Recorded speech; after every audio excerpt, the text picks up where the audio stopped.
today is about Luddism and AI. So I want to start off by talking about what each of those is.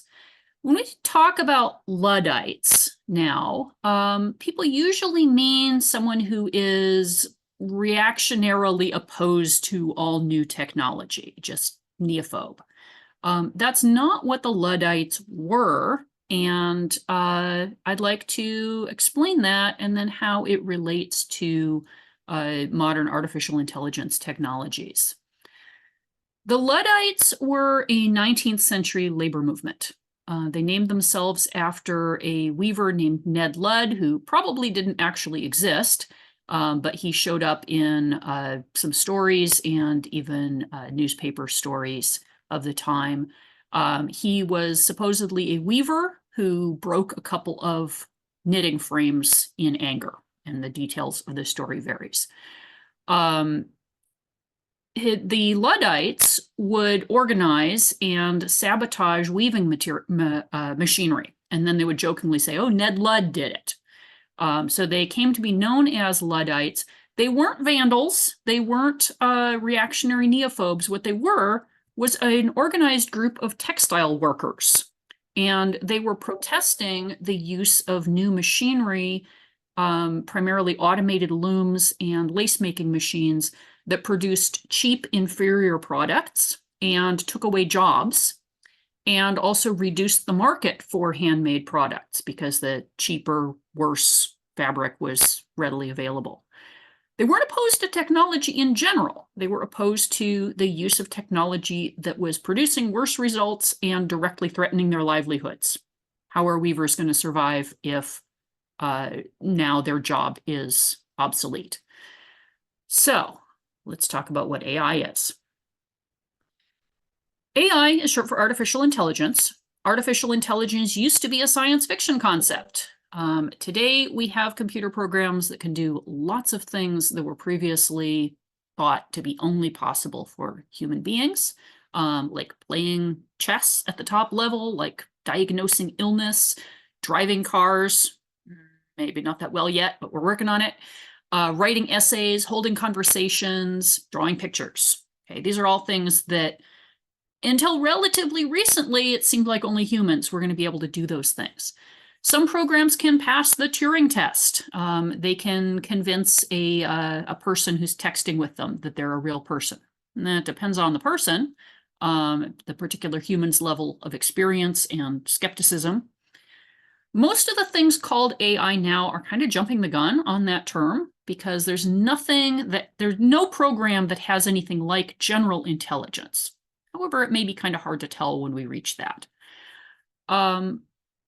I'd like to talk some about beneficial uses of AI. I am absolutely not opposed to artificial intelligence or things that are currently called artificial intelligence. There are some great applications for it. Things that humans find boring, unpleasant, or dangerous that AI can do include things like sorting potato chips, pulling out the burnt ones. This is not a job we need humans to do if AI can do it. Sorting your emails. Google or other mail programs will already sort things into boxes for you and label things as spam. That's fine. I don't need to do that. Making car parts. Okay, we've got robots that can do the process. Locating landmines. We can do that by drone for a lot of types of mines. We don't have to have humans doing that job all the time. So anything that humans find boring, unpleasant, or dangerous, great. Let's delegate that to AI. Second category, things humans find really difficult or even impossible. If a human can't do it or can't do it as well, great. Let's delegate that to machines. Recognizing precancerous and cancerous tissue, sure, we have experts who can look at that stuff, but we've already got AI that can recognize cancer better than humans can, better than expert humans. This is life-saving technology. Optimizing rocket engines. Okay, we've got rocket scientists, right? We're talking surgeons, we're talking rocket surgery here. We've got AI has been able to design some models that work better than humans had come up with. That's great. So if it's a place for artificial intelligence where humans are either not as good at that or humans doing it kind of sucks, great, I'm all for it. Artificial intelligence should be doing those things. I'll get to things AI should not do in a minute, but I'd like to talk about what generative AI is. Generative AI is a subcategory of artificial intelligence programs that generates images or text. It generates something, usually from a prompt. You type something in and it makes a picture or writes something for you. These AIs like ChatGPT, Midjourney, DALL-E, all these programs that can make images or chat with you, they're trained on a corpus of material. And usually that material, the images and text that they work from, is pulled from the internet. And it's pulled from those sources without any regard for copyright, crediting the artists or writers, context, like, was this a joke? Was this something that where the terms had specific meaning in the chat room where they were being used? It doesn't mean the same thing as they would somewhere else. Whether it's true, whether it's good quality, etc. All that is just pulled in and fed into this model. Generative AI is designed to produce something that looks convincingly like the images or text it has seen, not to understand anything or to produce something true or real. This is really important for understanding what it produces and what it is not good for. It can complete sentences and pictures in plausible, predictable ways, things that make enough sense to our brain on a first pass that it seems good enough. But it can't tell whether what it produced makes any sense or is true. It has no concept of truth or of meaning. These models don't understand anything. They just copy what they've seen and rearrange it. So, some problems with generative AI. Well, it makes bad art and bad writing. In some cases, it might be better than nothing or better than a particularly bad model, but most of the time it's really low quality art or writing. This is probably not going to stay the case. It's going to keep getting better, probably. So this is not my primary argument against it.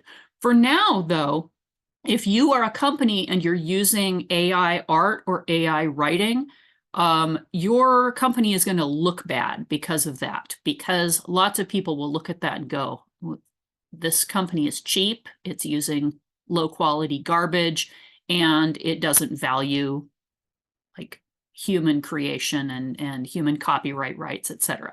So right now, the quality is poor, and that's going to reflect badly on people who are using it. Second, it produces nonsense. Two pieces of this. One, it produces nonsense and lies by mistake. Images that don't make sense, false claims, invented citations even. People have produced scientific papers and essays that had citations in them, but if you try to follow up those citations, they were just made up. ChatGPT doesn't actually know how to find citations. It just knows how to make things that look like citations. So it's a waste of time and messes with people's understanding of the world because it's giving you fake information. And some of these false pieces of information can be actually dangerous and destructive. For instance, ChatGPT and books that are published by produced by AI and sold on Amazon will tell you things like, oh yeah, you can totally eat poisonous mushrooms. You just need to boil them first. Absolutely not true. There are large numbers of books out there. Let me find you an example here. Where'd my book go? Mushroom Guide. That's not the one I wanted.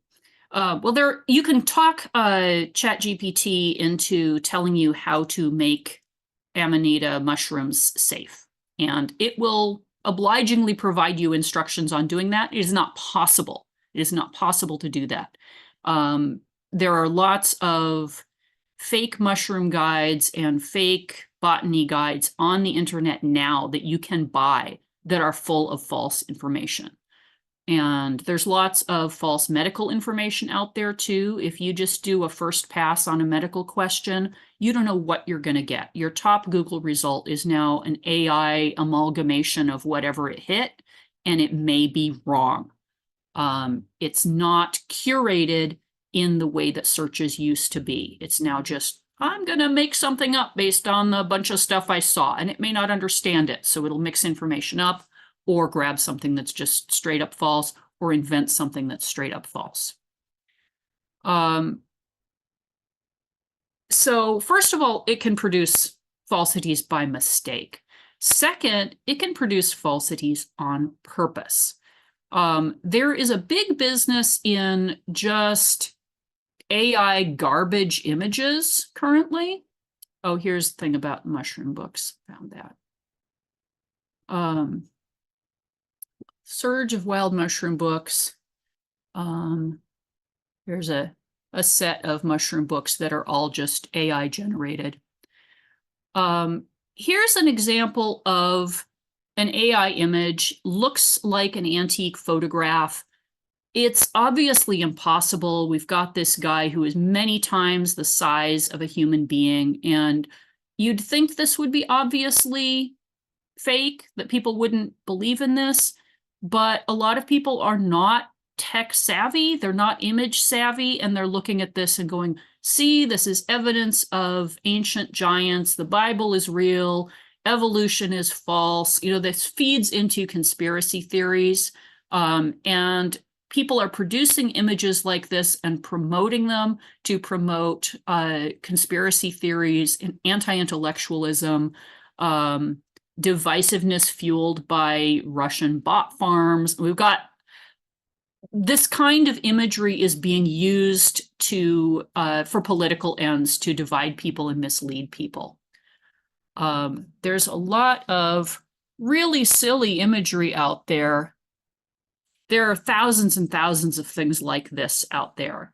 And note not just the ridiculousness of the image. Obviously, it's intended to tug at our heartstrings, to invoke religious faith and emotions. Note also, we've got 172,000 responses and over 4,000 comments here. A lot of those are also bots. But you'll also see people in there responding like they're talking to a human being, particularly older people who are not aware of how these images have been created and how they're feeding into profit for people from clicks. So people create these, they're off in India or Russia or China creating these images by the hundreds and thousands, getting money by having engagement, and it's a complete waste of mental energy for people. More examples. You can create fake images that are not possible images. This is supposed to be latte art. You cannot make foam on a latte stand up like that. It is not physically possible. There are many, many other examples in architecture, in textile arts, in recipes, where someone will see an image and be convinced that that's a thing that's possible. If you go to an actual human creator and go, I want you to make me this, they'll go, you can't do that. You know, there's no room for the pipes, the, pastrami can't stand on end like that, whatever. Lots of examples where someone demands of an artist that they produce something that's not physically possible because they saw a picture of it. And this is really frustrating for artists. So we're getting this hyper-realistic, exaggerated imagery that creates false information in our brains, gives people a false idea of the world, whether that's on purpose or by mistake. It can vary based on the example. But there are people who are actually trying to mislead us with this created imagery. And there are also people who are just trying to make a quick buck and they don't care if it's misleading us. And these are both harmful. In addition to the false information, both purposeful and non-purposeful, AI concentrates and amplifies bias found in the training data. This has happened over and over and over. For instance, since most images of CEOs, images that are out there, show white men, just because most CEOs have been white men, if you ask generative AI to produce a photograph of an image of a CEO, it will produce a white man every time unless you tell it otherwise, because it's going to average things out and give you the most common type of result. So if you say, show me a CEO, it'll show you an older white man. You have to tell it, show me a Black woman CEO in order to get anything else. So it's even more biased than the original database. And this is destructive to people. It only deviates from the default if you specifically ask it to, rather than having low numbers of variations like the real world, which is not as good as we'd like anyway. In addition, it depresses the market for human artists. Gen AI is cheap, so users turn to it instead of hiring artists and writers, and they're less willing to pay the rates artists need to charge because they're so much more than AI costs. So we get both the effect of the jobs being lost to AI and people looking at artist rates and going, wow, that seems really high. AI is cheap. Why do I have to pay so much to get an actual human to draw something for me? Who knows what they're drawing? It's also built on stolen work. As I said, these models are built on stuff yanked from the internet without permission, without compensation, without credit. And the creators of AI models will kind of go, well, you know, it was out there on the internet, it was public. This is absolutely not true. You don't get to profit off somebody else's art and writing just because they posted it on the internet. That's not how copyright works. They are trying to push through this as a done deal. I don't know how that's going to come out, but it's not right. They'll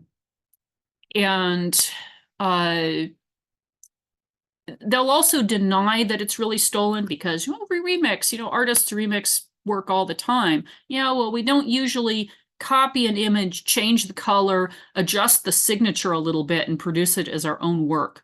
And generative AI does that all the time. You can see watermarks and signatures still remaining on the work in a lot of cases.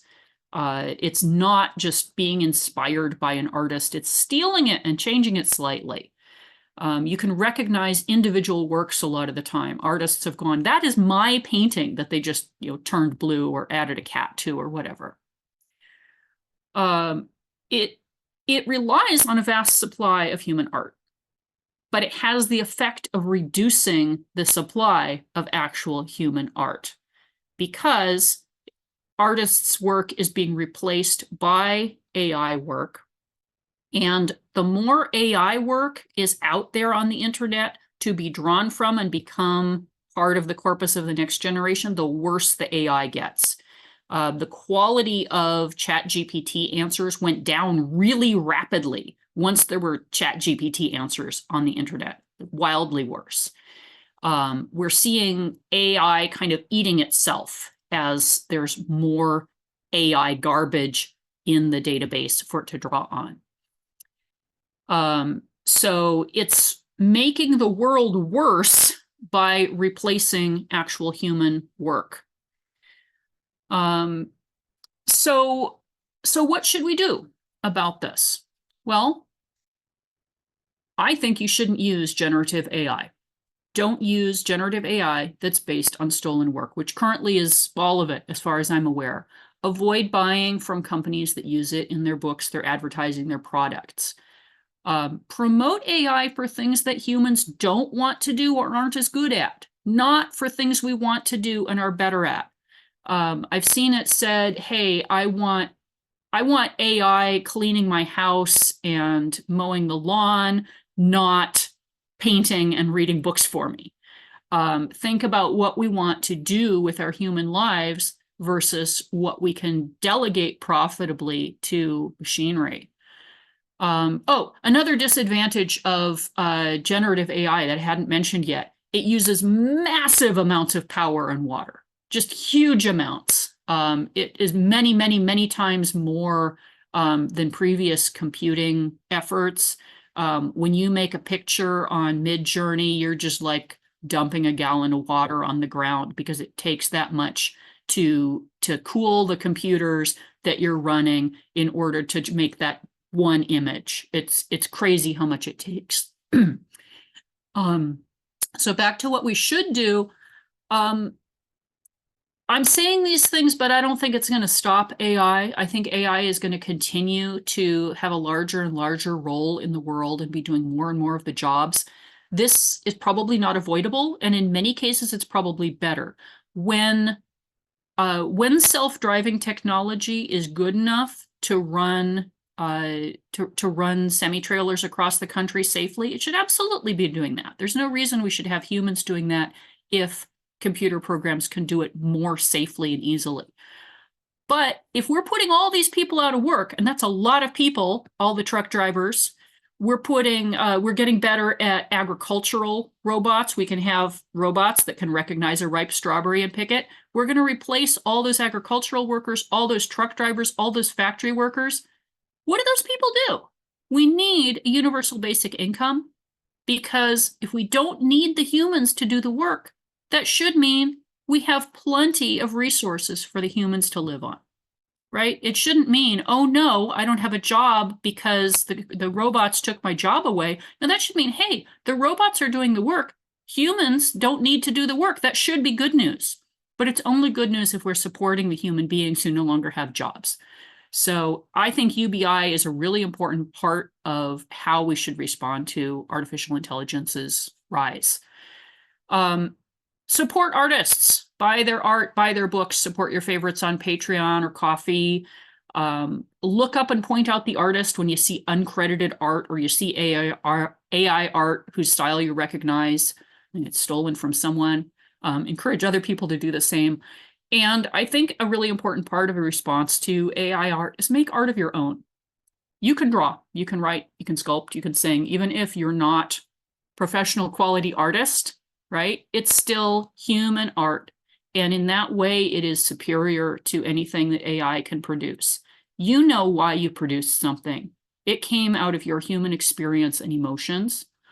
And even if you don't think of yourself as good enough to be a professional artist, well, first of all, nobody has to be professional. We've been artists as long as we've been human, even longer.